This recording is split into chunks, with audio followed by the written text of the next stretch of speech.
Şəhid qanlarının haqqını bu yerləri dirçəltməklə verməliyik. Bu sözləri ARB24-ün bölgə əməkdaşı ilə söhbəti zamanı Həsənriz kənd sakini Yaqub Həsənov deyib. Onun sözlərinə görə kənddə həyat yenidən başlayır və sakinlərin də üzərinə çox böyük məsuliyyət düşür. Qeyd edək ki, bugün Ağdərə rayonunun Həsənriz kəndinə köçən ailələrə mənzillərinin açarları təqdim olunub.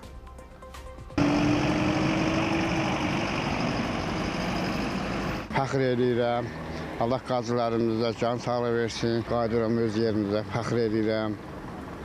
Gedib öz yerimizə, yurdumuzda yaşayaq. Bərdə meşəçilikdə yaşayırdıq indiyə kimi. Oradan çıxanda 12 yaşım var idi.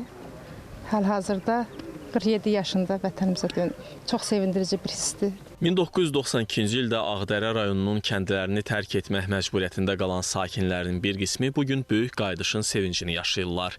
Bu dəfə rayonun Həsənriz kəndinə yola salınan köçün 4-cü mərhələsində kəndə 20 ailə və ya 68 nəfər köçürülüb. Torpaq alan oğulların hamısının qarşısında, şəhidlərin qarşısında, anaların qarşısında baş əyirəm.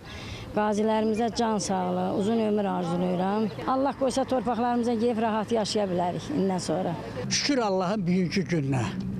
Şəhidlərimiz qan tökdü. Yaxşı oğlanlarımız getdi. Onlar bizim Azərbaycan balalarıdır. Bizim balalarımız da onlar. İnsanlığa qalanda Allah devlətimizi qorusun, millətimizi qorusun. Çox da gözəl evdir, çox da gözəl şərait yaradıblar.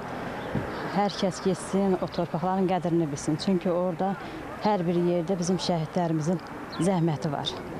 Həsənriz kəndinə köçən ailələrə mənzillərin açarları təqdim edilib. Mərasimdə Xankəndi şəhərində, Ağdərə və Xocalı rayonlarında prezidentin xüsusi nümayəndəliyinin əməkdaşları, qaçqınların və məcburi köçkünlərin işləri üzrə Dövlət Komitəsinin rəsmiləri iştirak ediblər. Artıq doğma kəndinə köçən ailələrin sayı 90-a və ya 306 nəfərə çatdırılıb. Qeyd edək ki, bu ilin sonuna qədər əhalinin qayıdışı nəzərdə tutulan 24 tarixi Azərbaycan kəndlərinin 16-sında hazırda tikinti bərpa işləri həyata keçirilir. Digər 8 yaşayış məntəqəsində isə layihələndirmə işləri aparılır. İndiyədək Xankəndi şəhəri, Ağdərə və Xocalı rayonları ərazisində 7 yaşayış məntəqəsində ümumilikdə 12 minə yaxın əhalinin daimi məskunlaşması təmin olunub.